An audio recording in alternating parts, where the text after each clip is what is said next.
Every week seems to bring with it more bad news for Russia. Ukraine's deep strikes are devastating the country.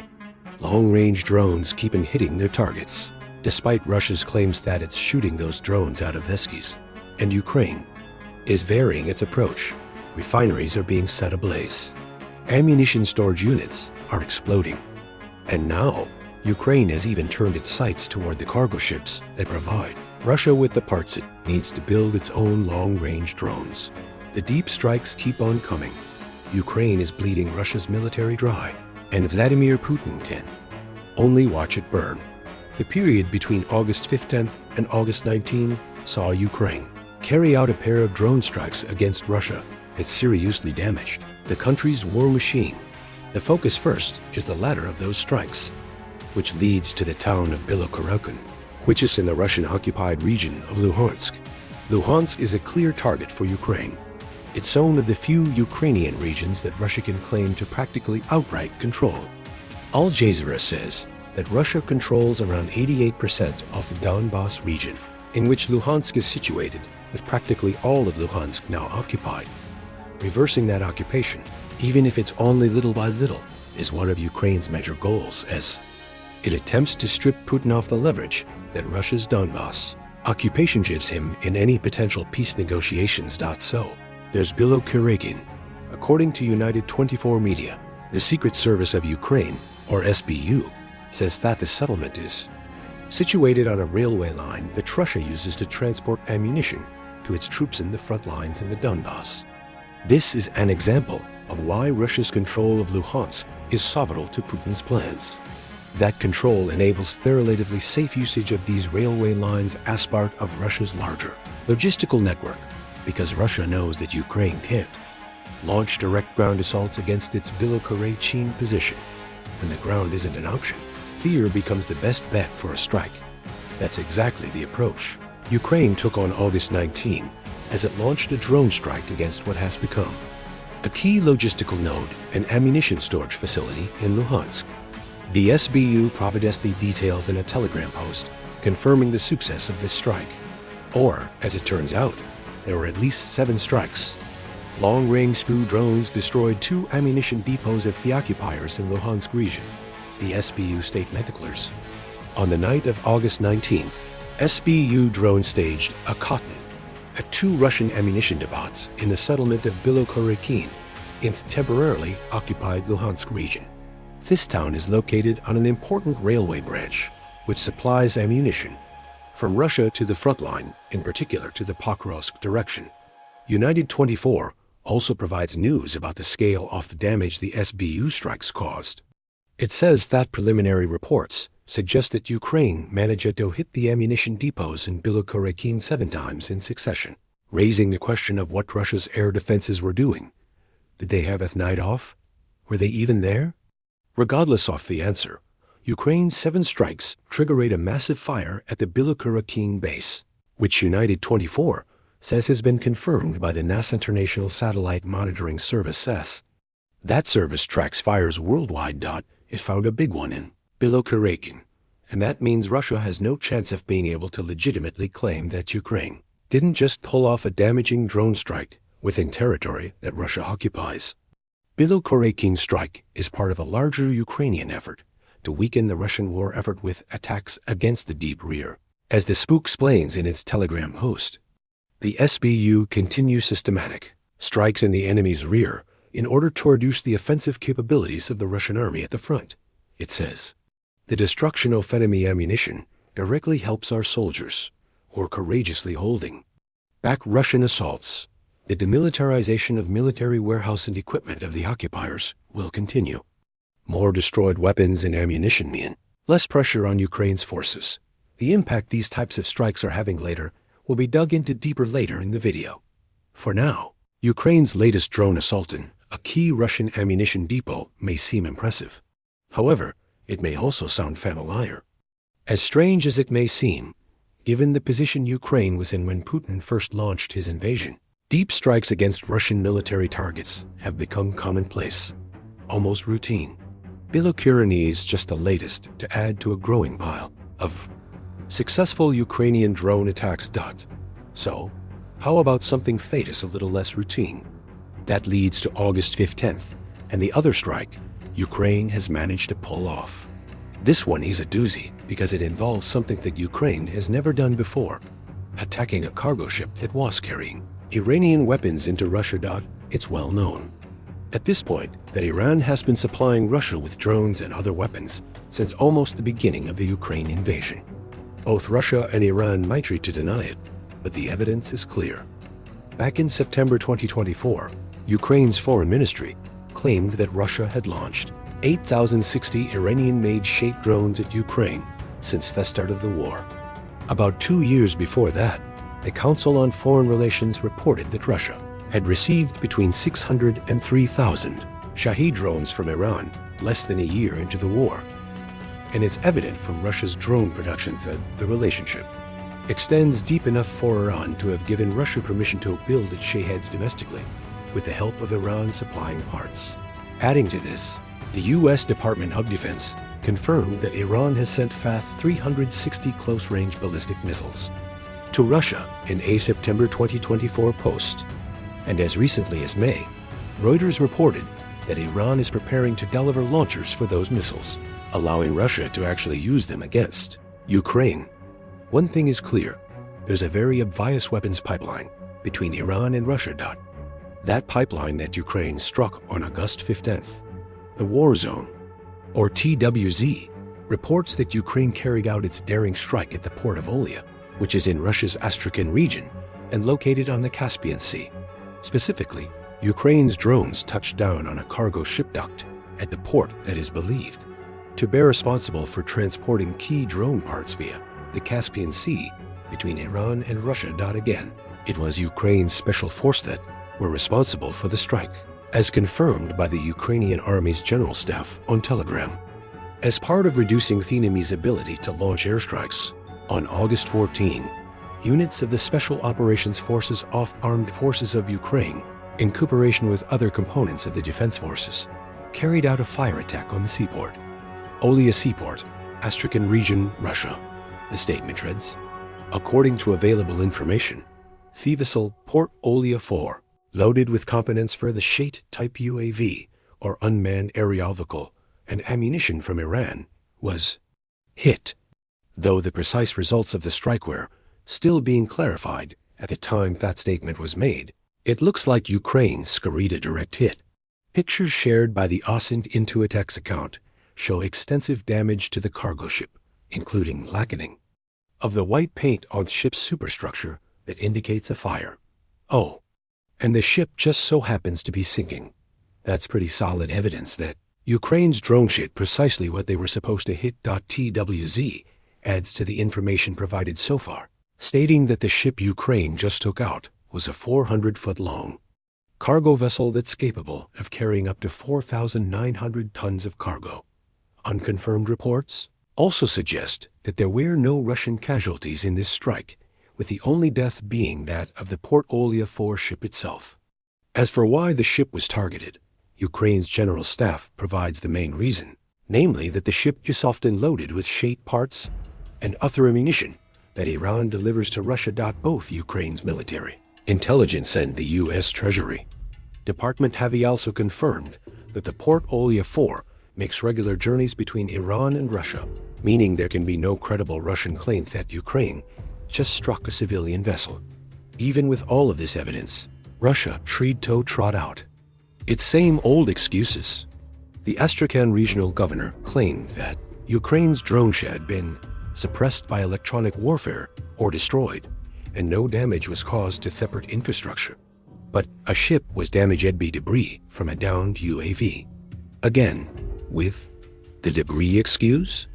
That claim has been made countless times by Russia during the Ukraine war, and it never holds water. Drone debris doesn't sink ships. It might set fires, but it doesn't scuttle massive cargo vessels. The reality that Russia wants to deny is that within 4 days, Ukraine has managed to topple off amazing deep strikes. The attack in the Bilokarakin ammunition depot was already impressive. Enough, not least, because it means that Russia can't send the ammo that Ukraine destroyed to its soldiers on the front lines. However, the strike on the Port Olia 4 may be the most damaging in the long term. An expensive Russian ship, likely part of the country's shadow fleet, is sinking, and it may be taking valuable ammunition and drone components from Iran down with it. However, mentioned at the start of this video was that Ukraine strikes air, helping to bleed Russia dry. Explaining what that means requires a wider look at what these strikes, and other attacks like them, mean for Russia in the Ukraine war.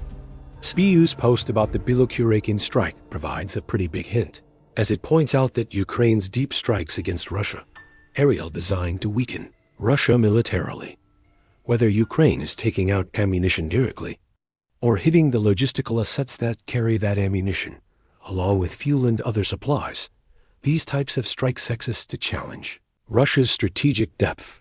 That's according to the Bloomsbury Intelligence and Security Institute, which published an article on June 24th, written by analyst Tom Hayward, writing about Ukraine's Operation Spiderweb, which saw it sneak drones into Russian territory so they could strike airfields containing some of Russia's most important strategic bombers. Hayward says that it is asymmetric tactics like these that are proving ever more vital as the Ukraine war draws closer to the 4-year mark. Hayward points out what these types of strikes mean for Russia on a strategic level in the medium and long term.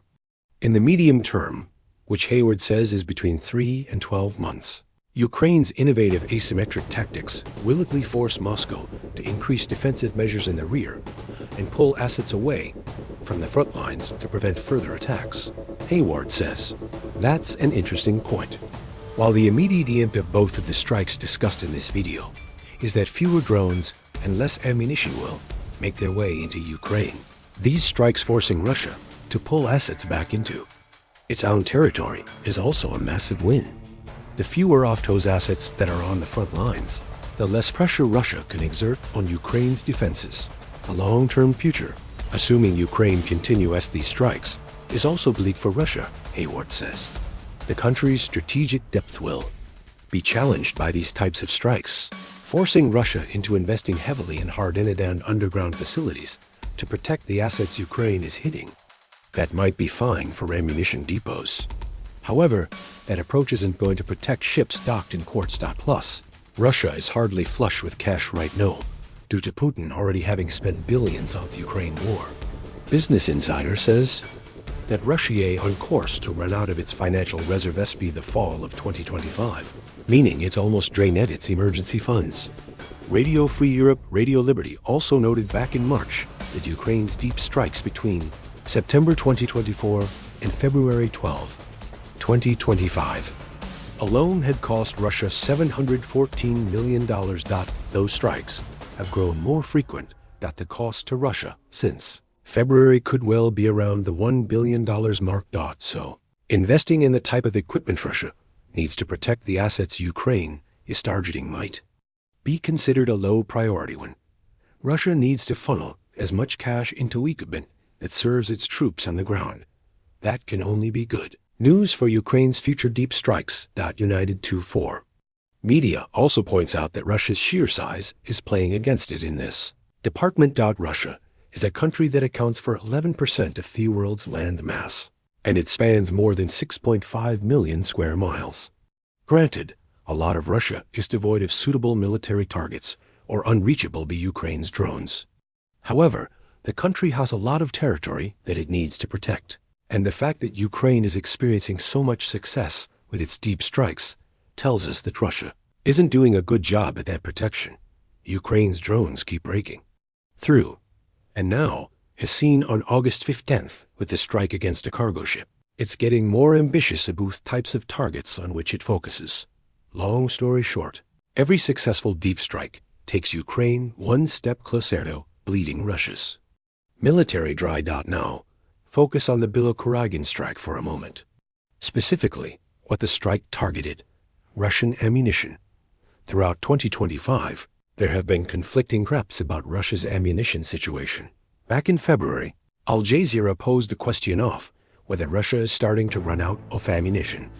It noted that Russia certainly isn't to be running short of armored vehicles, having started to resort to using donkeys' tactical ammo across the battlefield.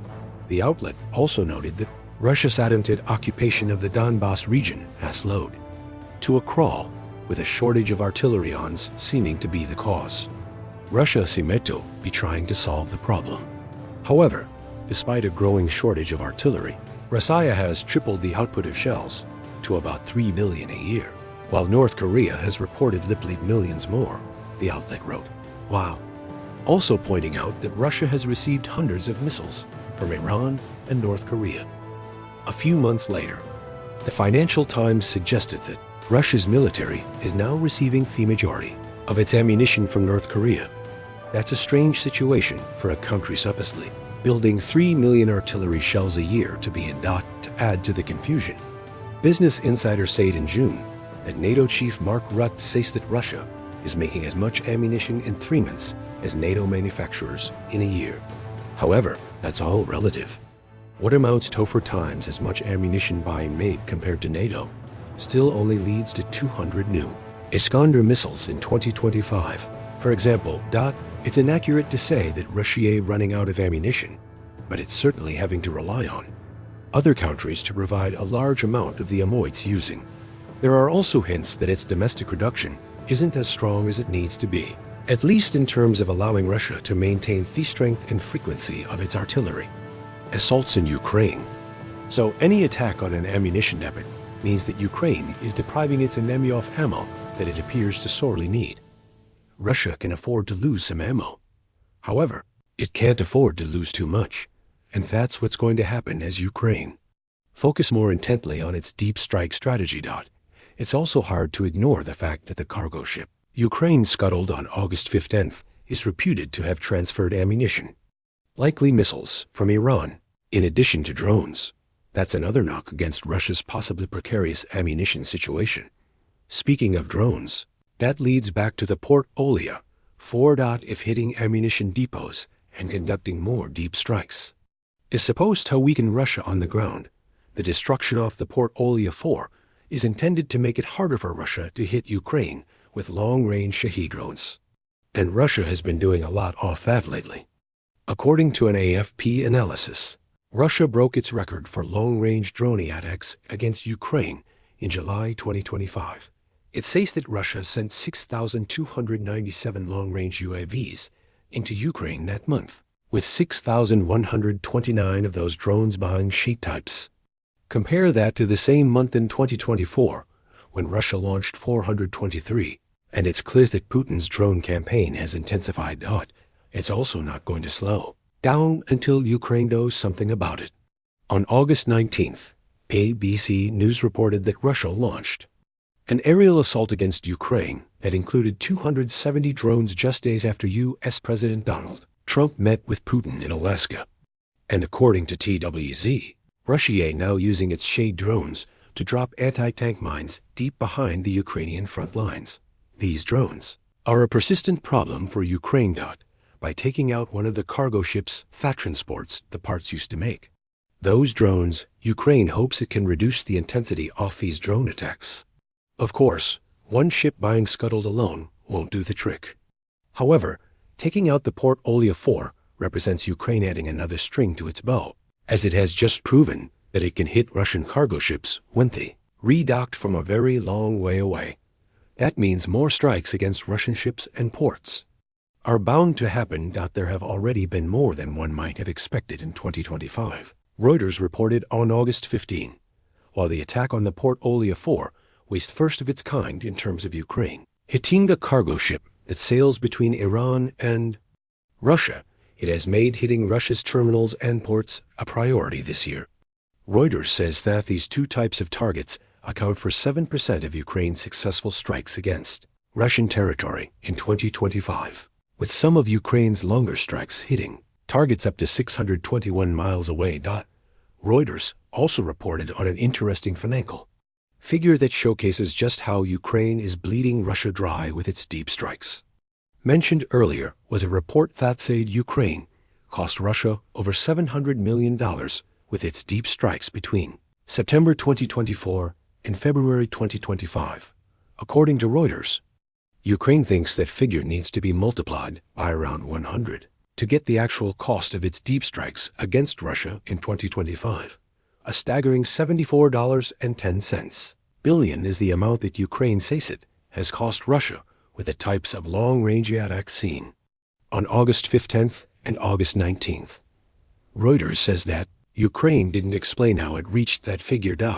It may even be inflated, but even if it is, the point made earlier still stands that Ukraine is draining cash away from Russia, that Putin simply can't afford to lose as he struggles to fund the war that he started. So, taking out an ammunition depot and a cargo ship, as impressive as both of these strikes may be, isn't enough for Ukraine to bleed Russia.